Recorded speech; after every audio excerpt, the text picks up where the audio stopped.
Hello guys. इस part के start में वे को लूशॉन की फिक्र हो रही थी, तो वो उसी के घर पर उसके साथ रहने के लिए आ जाती है। कहती है कि थोड़े दिन मैं तुम्हारे साथ रहूंगी, तुम्हारा ख्याल रखने के लिए। लूशॉन सोचता है कि वे शायद कोई जेलस गर्लफ्रेंड बनने की कोशिश कर रही है, इसे वही सेंस ऑफ सिक्योरिटी चाहिए। लेकिन वे कहती है कि तुम गर्ल्स से मिलो, मीटिंग करो, आई डोंट केयर, बस मैं तुम्हें आदमियों से मिलने की इजाजत नहीं दे सकती। यहाँ पर बातों बातों में लूशियन वे को ये भी बताता है, कहता है कि मेरे सारे बैंक कार्ड सब तुम्हारे हुए और इनका पिन पता है क्या है? तुम्हारा कॉलेज का रोल नंबर। मुझे पता है तुम्हारे सर पर चोट लगी है, इसलिए तुम्हें उल्टे सीधे ख्यालात आते रहते हैं। इतने में बेल होती है और वे को पता चलता है कि लूशियन के पेरेंट्स उसके घर आ रहे हैं। वो उनसे इस तरह से नहीं मिलना चाहती थी, तो वो जाती है और कबर्ड में जाकर छुप जाती है। पर लूशॉन की मॉम सीधी उसी कबर्ड की तरफ आने लगती है लूशॉन के कपड़े सेट करने। पर लूशॉन खुद ही वो कपड़े लेता है और कबर्ड में वे के पास घुस जाता है। पर उसके मॉम डैड वो आपस में कोई लड़ाइयाँ करते झगड़ते वहीं पर ही पहुंच जाते हैं और उन्हें नजर आ जाता है कि लूशॉन के साथ कोई लड़की है। अब वे को और भी एम्बेरसमेंट होती है। वो इस तरह से अपने होने वाले सास ससुर का सामना नहीं करना चाहती थी। पर लूशॉन वो काफ़ी कॉन्फिडेंट होता है और बहुत कूल स्टाइल में अपनी गर्लफ्रेंड से अपने मॉम डैड को मिलवाता है। और वहाँ पर बिल्कुल वही सपने वाला हाल होता है। मॉम डैड की आपस में डिस्कशन स्टार्ट हो जाती। कोई चाहता था कि उनके पोता पोती मेडिसिन पढ़ें, तो कोई चाहता था कि वकील बने। और फिर यही आर्ग्यू करते करते वो दोनों घर से चले जाते हैं। उधर चौहान को दिखाते हैं कि वो रेस्टोरेंट पर दो गर्ल्स को बातें करते हुए सुनता है और उसे रियलाइज होता है कि अगर उसने जल्द ही लुइशी से अपना रिलेशनशिप आगे ना बढ़ाया तो ब्रेकअप भी हो सकता है, बहुत चांसेस हैं। तो वो सोचने लगता है कि वो लुइशी के लिए कुछ तो स्पेशल ज़रूर करेगा। वो उसके जिम में जाता है जहाँ वो बॉक्सिंग प्रैक्टिस कर रही थी। वो उसके लिए एक ब्लैक कलर की कोई ड्रिंक लेकर आया था। पर लुइशी बहुत बिजी थी, वो अपना पानी ही पीती रहती है। काफ़ी देर बाद जब वो ड्रिंक खोलती है, उसे पीती है, तो उसे पता चलता है कि उसमें हार्ट्स के अंदर जॉन ने अपना एक मैसेज लिखा हुआ था और वो था एक किस की रिक्वेस्ट। लुइशी को उसका ये स्टाइल काफ़ी पसंद आता है और वो ये भी कह देती है कि तुम्हें परमिशन की कोई ज़रूरत नहीं है। और उसकी इस परमिशन के बाद जॉन काफ़ी खुश हो जाता है। उधर वे और जीशिन को दिखाते हैं, वो उसके केस से रिलेटेड आपस में डिस्कशन कर रहे होते हैं। वे उसको कुछ ऑप्शंस देती है। वे की बहुत कोशिश थी कि बात लड़ाई झगड़े की तरफ ना जाए, बल्कि वो लीगली इस इशू को रिजॉल्व कर ले। और उसके बाद वे और लूशॉन आपस में भी डिस्कशन करते हैं। लूशॉन आकर वे को बताता है कि ईएस जिस कंपनी में ली चोंग काम करता है, वो हमारा ऐप फावे को ख़रीदना चाहते हैं क्योंकि उनको कुछ कंसर्न्स हैं। वो मनी लॉन्ड्रिंग और टैक्स इवेजन करते हैं और हम उनके अकाउंट सब चेक कर सकते हैं फावे के थ्रू। लेकिन लूशॉन ने फावे ऐप को बेचने से साफ इनकार कर दिया था क्योंकि ये तो वे का सपना था, वो उसे कैसे सेल कर सकता था। अब नेक्स्ट सीन में दिखाते हैं कि वे प्रोफेसर वांग की वाइफ से मिलने के लिए जाती है। उन्हीं के नाम पर सारे अकाउंट्स थे जिसमें वो इलीगल एक्टिविटी किया करते थे। डोमेस्टिक वायलेंस के बाद उसकी पत्नी के माइंड पर काफ़ी इफेक्ट हुआ था और अब वो एक एसाइलम में सबसे अलग रहती थी। वो वे से काफ़ी नाराज़ थी क्योंकि वे नहीं तो उसके खिलाफ केस लड़ा था और उसके बेटे की कस्टडी डैड को मिल गई थी।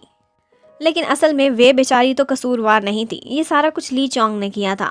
वे उनसे सारा कुछ क्लियर करने की कोशिश करती है, तो वो उसे बता देती हैं, कहती हैं कि अकाउंट्स बेशक मेरे नाम पर हैं, पर यूटियान ये सारा कुछ हैंडल कर रही है। यूटियान वही बैड गर्ल होती है जो वे के सपनों में भी एक बैड गर्ल बन कर रही थी और अब वो प्रोफेसर वोंग के साथ मिलकर मनी लॉन्ड्रिंग के काम में उनकी हेल्प करती थी।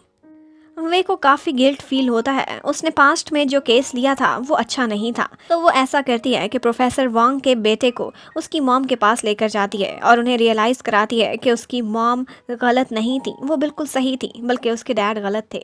पहले तो उनका बेटा छोटा था, लेकिन अब वो बड़ा हो गया था, वो इन बातों को समझ सकता था। वो जाता है, अपनी मॉम से मिलता है और उसकी मॉम भी बहुत खुश हो जाती हैं। उसकी मॉम ये कभी भी नहीं चाहती थी कि कल को उनके कामों की वजह से उनके बेटे को शर्मिंदगी उठानी पड़े। तो जवाब में मिसेस वांग भी फैसला करती हैं कि वो वे की हेल्प करेंगी और केस से रिलेटेड उसे कुछ क्लूज भी दे देती हैं। उधर मिस लैन को दिखाते हैं कि वो ली चोंग पर गुस्सा करती हैं, कहती हैं कि अभी तक तुम फावे को खरीदने में कामयाब नहीं हो सके हो। ली चोंग एक्चुअली वे को तंग नहीं करना चाहता था। वो प्रपोज करता है कि मैं कोई और सोल्यूशन ज़रूर निकाल लूँगा, पर मिस लैन वो तो अपना फैसला कर चुकी थी और वो प्रोफेसर वांग के साथ मिलकर कोई और रास्ता निकालने का फैसला करते हैं। कहते हैं कि वो डराएंगे धमकाएंगे वे और लूशॉन को और इस तरह से वो ऐप खरीदने की कोशिश करेंगे। उधर वे और लुशॉन अपने ऑफिस में काम कर रहे होते हैं। जीशिन वहां पर आती है। इतने में ऊपर से कुछ गुंडे होते हैं जो उनके ऑफिस में एंटर हो जाते हैं और तमाम तोड़फोड़ स्टार्ट कर देते हैं। उनके लैपटॉप में और हर जगह पे जो एविडेंस थे वो भी सारे खराब कर देते हैं। ली चोंग को थोड़ी बहुत इस बात की खबर हो गई थी। वो निकलने की कोशिश करता है, लेकिन मिस लैन ने उसको भी बंद करा दिया था। वो फ़ोन करके इन्फॉर्म करना चाहता था, लेकिन उसका फ़ोन भी तोड़ दिया जाता है और उसके बाद वही सीन बन जाता है। पार्किंग लॉट में बहुत सारे गुंडे लुशॉन और वे पर हमला कर देते हैं। इस दफ़ा साथ में जीशिन भी होती है। वो लोग उनका मुकाबला करने की काफ़ी कोशिश करते हैं, लेकिन वो बहुत ज़्यादा थे। यहाँ पर थोड़ी देर फाइट स्टार्ट रहती है और उसी बीच एक आदमी आता है जो लुशॉन पर छुरी से हमला करना चाहता था, पर वे को तो ये सब पहले से ही पता था। वो उसे अलर्ट कर देती है और अब की दफ़ा उसे बड़ा घाव लगने की बजाय सिर्फ उसका हाथ ही जख्मी होता है। इतने में ऊपर से कोई उनकी मदद के लिए आ जाता है और वो होते हैं चुआन और लूशी अपने बहुत सारे गार्ड्स के साथ। अब नेक्स्ट सीन में दिखाते हैं कि हॉस्पिटल में चुआन को काफ़ी सारी चोटें लगी थी और वो थी लूशी को प्रोटेक्ट करते करते। जीशिन उन दोनों को इकट्ठे देखकर काफ़ी खुश होती है और उनको अपनी बेस्ट विशेस भी देती है। उधर लुशॉन के पास उसका पार्टनर आता है और वो कहता है कि तुम जब तक लड़ना चाहो हमारी कंपनी तुम्हारा साथ देगी, मैं कभी भी तुम्हारे से पीछे नहीं हटूंगा। लुशॉन काफ़ी खुश था क्योंकि उसके लॉ फर्म का पार्टनर उसकी हेल्प कर रहा था। जबकि उधर लूशी और चुआन को दिखाते हैं, वो लोग बॉक्सिंग रिंग में बैठे हुए होते हैं। लूशी काफ़ी खुश थी क्योंकि उसके बॉयफ्रेंड ने उसे प्रोटेक्शन फील कराई थी। और फिर यहाँ पर एक किसिंग सीन आता है, लेकिन इतने में ऊपर से लूशी के पेरेंट्स बॉक्सिंग रिंग में उसे तलाश करते हुए आ जाते हैं। वो दोनों छुप जाते हैं। चुआन कहता है कि यही ठीक टाइम है, मैं इनसे जाकर मिल लेता हूँ, पर लूशी कहती है ये ठीक टाइमिंग बिल्कुल भी नहीं है, मेरे डैड तुम्हारी टांगें तोड़ देंगे।